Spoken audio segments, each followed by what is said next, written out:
사랑하는 성도 여러분, 5월 22일 금요일 아침입니다. 오늘 우리에게 주시는 하나님의 말씀은 신명기 22장 1절로 12절까지의 말씀입니다. 제가 봉독하겠습니다. 내 형제의 소나 양이 길 잃은 것을 보거든 못 본 채 하지 말고 너는 반드시 그것들을 끌어다가 내 형제에게 돌릴 것이요.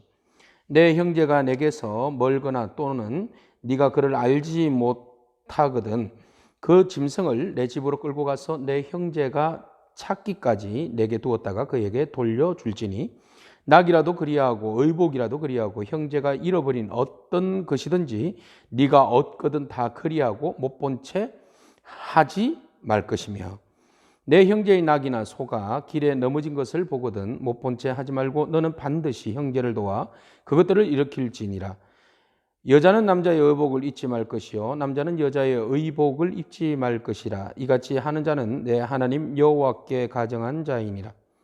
길을 가다가 나무에나 땅에 있는 새의 보금자리에 새새끼나 알이 있고 어미새가 그의 새끼나 알을 품은 것을 보거든 그 어미새와 새끼를 아울러 취하지 말고 어미는 반드시 놓아줄 것이요 새끼는 취하여도 되나니 그리하면 네가 복을 누리고 장수하리라. 네가 새 집을 지을 때에 지붕에 난간을 만들어 사람이 떨어지지 않게 하라. 그 피가 내 집에 돌아갈까 하노라. 내 포도원에 두 종자를 섞어 뿌리지 말라. 그리하면 네가 뿌린 씨의 열매와 포도원의 소산을 다 빼앗길까 하노라. 너는 소와 나귀를 결의하여 갈지 말며 양털과 배실로 섞어 짠 것을 입지 말지니라. 너희는 너희가 입는 겉옷에 내 귀에 술을 만들지니라. 아멘. 오늘 하나님께서 이스라엘 백성들에게 두 가지 생활 수칙에 대해서 말씀하고 있습니다. 하나는 분실한 그 이웃의 재물에 대하여서 적극적으로 참여하고 도와주어야 한다는 것입니다. 또 하나는 혼합주의를 배격하라는 것입니다. 그러면 첫 번째부터 살펴보도록 하겠습니다. 어떤 사람이 자기의 소유물을 분실합니다. 그 소유물이 뭐 옷이든지 소나 양이라든지 이런 짐승을 잃어버렸을 경우에 만약에 내가 길을 가다가 그 짐승을 발견했다 그러면 그 짐승의 주인이 누구인지를 찾아서 그 짐승의 주인에게 돌려줄 것을 말합니다. 만약에 그날에 그 주인을 찾지 못하면 자기 집에다가 가져갔다가 그 다음에 꼭 그 주인에게 찾아서 돌려주어야 한다는 것입니다. 오늘 본문 말씀에 보면 소극적이지 않고 적극적으로 하나님이 참여할 것을 말씀하십니다. 1절 끝에 보면 내 형제에게로 돌릴 것이요 2절 끝에 보면 그에게 돌려줄지니 3절 끝에 보면 못 본 채 하지 말 것이라 이렇게 말씀하고 있습니다. 그러니까 적극적으로 내 이웃과 형제들이 어떤 어려움을 당했을 때에 그것을 외면하거나 못 본 채 하지 말고 적극적으로 참여하라는 것입니다. 오늘 우리가 이 말씀을 가슴에 새기면서 적용점을 찾기를 원합니다. 우리가 어려움을 당한 이웃들을 바라보면서 못 본 채 하거나 외면하는 것이 아니라 적극적으로 그들의 아픔과 상처와 그들이 필요한 것들에 대해서 우리가 함께 고민하고 동참함으로 인하여서 그들의 어려움을 들어주는 그런 그리스도인의 빛과 소금된 삶을 하나님께서 요구하고 계신다는 것입니다. 오늘 이런 일들을 고민하면서 한번 찾아보고 우리가 이웃을 위하여서 어려움 당한 이웃을 위하여서 적극적으로 참여하고 도와줄 수 있는 일이 무엇인지 한번 실천해보는 그런 저와 여러분이기를 축복합니다. 왜죠? 우리가 언약 백성이기 때문입니다. 우리가 하나님의 한 가족 안에서 이루어진 공동체이기 때문에 그렇습니다. 그렇기 때문에 우리가 이웃의 그 아픔과 이웃의 일들에 대해서 무관심하거나 또 외면하는 일은 우리에게 있어서는 안 된다는 것이죠. 자, 두 번째는 하나님께서 우리에게 말씀하시기를 혼합주의를 거절하라고 말씀하십니다. 남자와 여자가 옷을 서로 바꿔 입어서는 안 된다고 말씀하십니다. 그리고 새와 새 새끼가 함께 둥지에 있을 때 두 마리의 새를 같이 취할 수는 없다고 말씀하십니다. 뿐만 아니라 양털과 배실을 함께 짠 옷을 입지도 말고 소와 나귀를 함께 결의를 맺어서 쟁기를 맺어서 밭을 갈지도 말 것을 말합니다.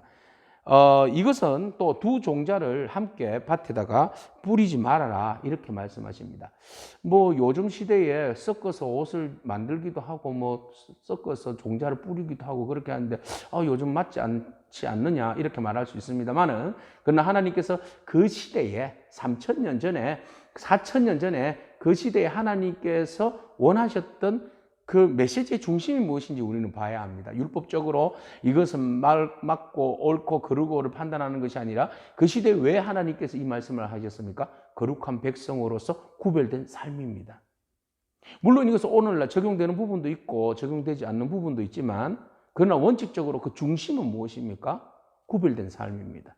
우리가 그리스도인으로서 하나님의 사랑받는 백성으로서, 언약의 백성으로서 이 땅 가운데 철저하게 불신앙적인 것, 하나님이 기뻐하시지 않는 그런 혼합주의적인 그런 삶을 버려야 한다는 겁니다.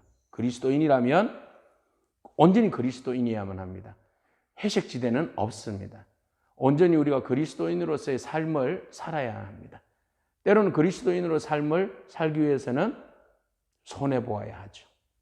이 땅은 어차피 손해보면서 사는 세상입니다. 그렇기 때문에 그리스도인이 온전히 하나님의 뜻을 구하며 믿음 안에 살아갈 때에 혼합주의를 배격하고 오직 거룩함과 부르심 앞에서 성결한 삶을 살아야 한다는 것입니다. 오늘 우리가 버려야 할 혼합주의는 무엇입니까? 오늘 우리가 지켜야 할 거룩성과 성결한 삶은 무엇입니까? 이런 것들을 오늘 고민하면서 함께 하나님 기뻐하시는 세상, 아름다운 세상, 더불어서 함께 살아가는 세상을 만들어가는 저와 여러분이기를 축복합니다. 아멘. 기도하겠습니다. 하나님 감사합니다. 언약 백성이 실현해야 할 이웃사랑과 온전히 지켜내야 할 창조 질서를 오늘 우리가 한번 생각해 봅니다. 하나님, 우리가 어려움을 당한 이웃들에 대하여서 외면하지 않고 적극적으로 참여함으로써 그들의 아픔과 슬픔에 동참할 수 있는 마음을 허락하여 주시옵소서. 뿐만 아니라 하나님께서 창조 질서를 벗어나서 혼합주의로 흘러가는 이 시대를 바라보면서 오늘 말씀을 통하여서 경종을 울리게 하셨는데, 하나님 온전히 우리가 그리스도인답게 창조의 질서에 순종함으로 인하여서 하나님의 말씀 가운데 복종하며 살게 하여 주시옵소서. 우리의 신앙 안에 하나님을 바라보는 데 있어서 아버지 하나님, 우리의 신앙을 파괴하는 혼합주의적인 모든 요소들을 폐격하게 하여 주시고 제거하게 하여 주시고 오직 거룩하고 성결한 주의 백성으로 살게 하여 주옵소서.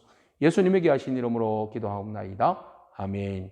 오늘도 성결함으로 구별된 삶으로 승리하는 저와 여러분이기를 축복합니다. 승리하십시오. 아멘.